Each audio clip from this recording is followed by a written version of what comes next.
Hey, happy Tuesday, everybody. It is Mental Health Awareness Month, in case you were not aware. And so I thought it very fitting to have the first live of this month be all about mental health.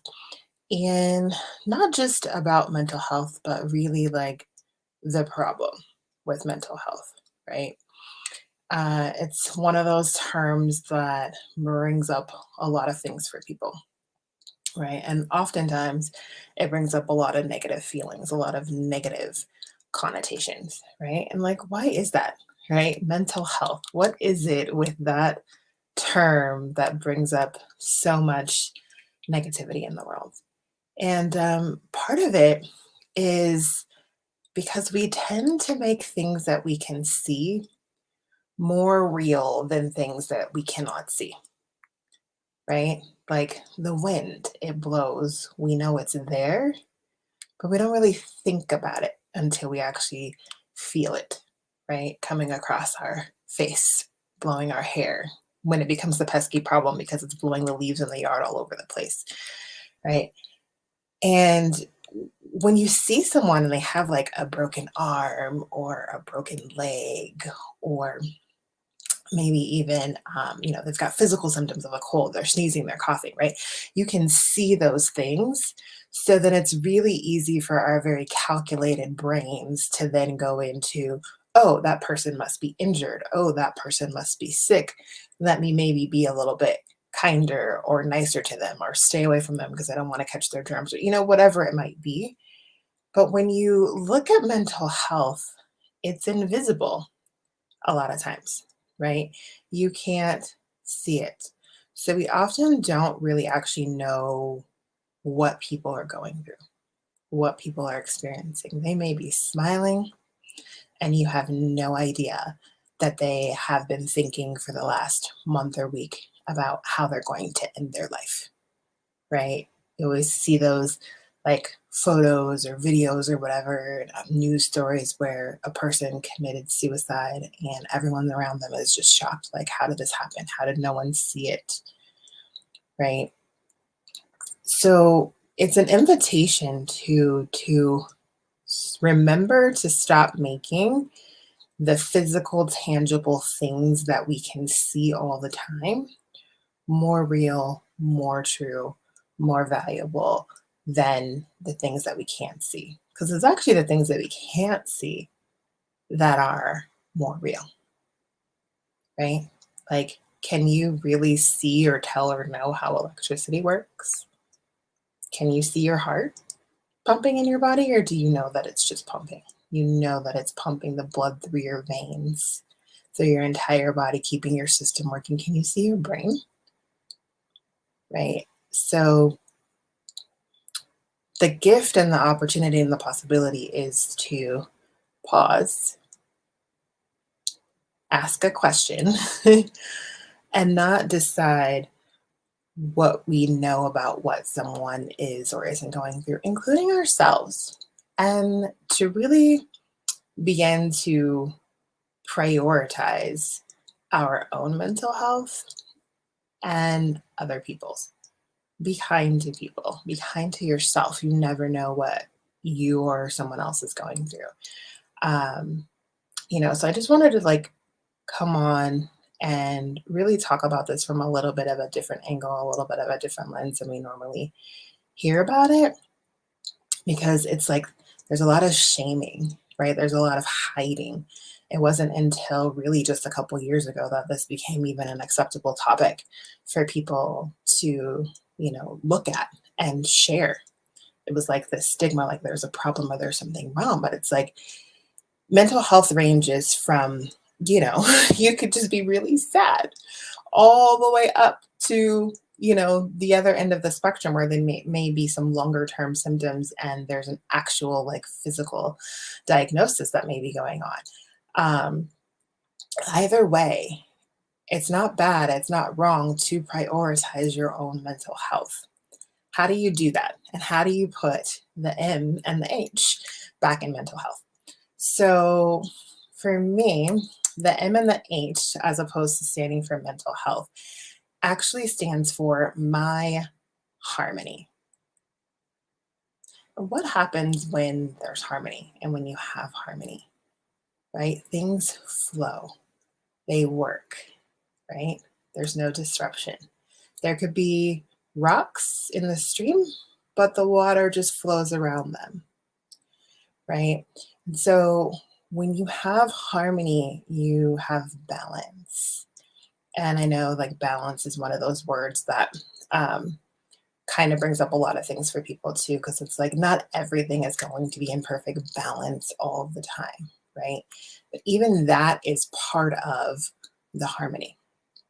And so, how do you get to have harmony, more harmony with you on a day to day basis? It could be something as simple as going outside and taking a walk, breathing in some fresh air, putting your feet in the grass. It could be going for a run, doing physical exercise, moving your body moves a lot of energy. So there's a lot of different things that you can do to prioritize what harmony looks like for you. And a lot of that has to do with you really getting in touch with what is harmony for you? What does that even mean to you? Not someone else's definition, not Jenny Lynn's definition or anyone else's, but like, what does that really mean to you? And this is coming from someone who really struggled with some mental health stuff. I suffered from suicidal ideations off and on for years, right? And I remember being in my late teens and being really depressed and just being done, right? And so I drove my car, parked it on the side of the highway, and walked out, like basically into the traffic. Um, I don't remember exactly what it was that like stopped me or why I didn't quite go through with it all the way. I'm really glad that I didn't though, because I'm really glad that I'm here today. The point of that is I know what it's like to feel so bad that you feel like there's no hope and you want to end it all. And you don't have to be in those dire straits to prioritize your mental health. In fact, prioritizing your mental health, your my harmony, can prevent you from ever getting to that place and space in the first place, right? And so if you are in that place, reach out to a friend, get some help. Like, please do not go it alone. And remember that you are not alone.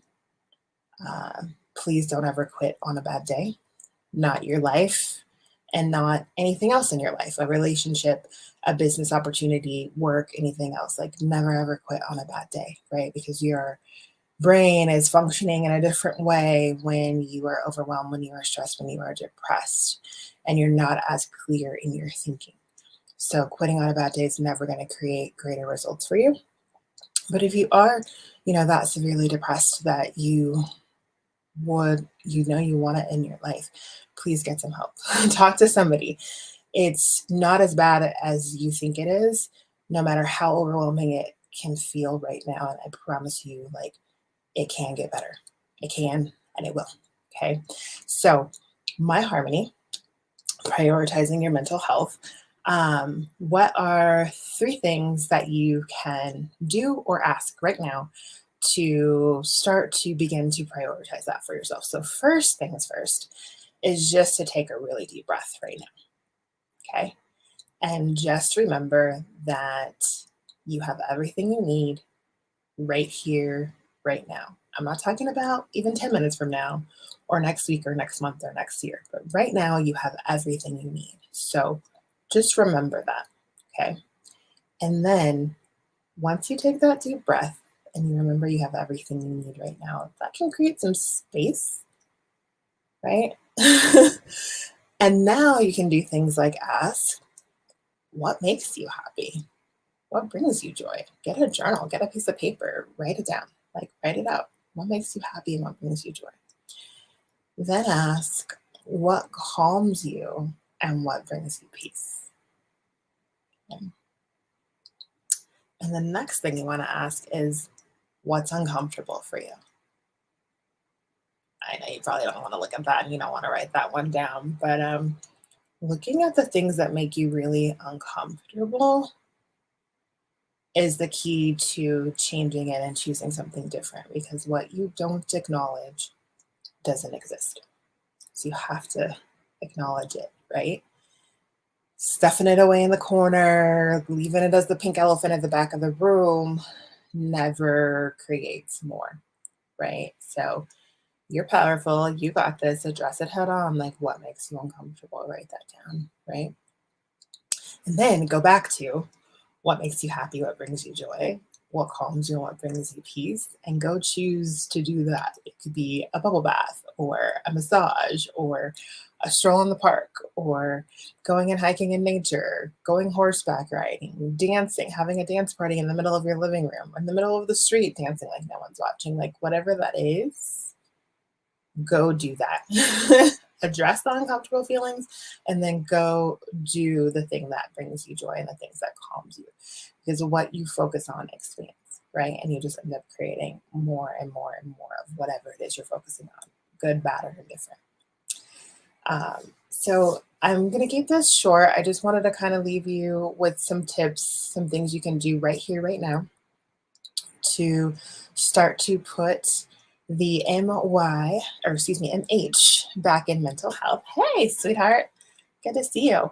Kind of wrapping up here. But like for me, the MH stands for, as opposed to mental health, my harmony. Because if we focus on my harmony, then that is a way to prioritize your own mental health and also a way to prevent from ending up in any sort of like really severe or overwhelming situation like I was in my late teens, when I decided to walk out onto a highway because I wanted to kill myself because I decided that things had gotten so bad, that I just didn't want to be here anymore. And I know I kind of laugh. That's not a laughing matter. So if anyone is suffering or in that state right now, like, please get some help, talk to someone, do some of the things I suggested earlier in the live to really start to pull yourself in a different state so you can think more clearly and really decide, do you really actually want it in your life? Is this the be all end all, or is there something else possible? And are there other changes available? So when we're in harmony, things ebb and they flow with a lot more ease, right? We're happier, we're more creative, we have more clarity, things just get easier. So my harmony, putting the MH back in mental health.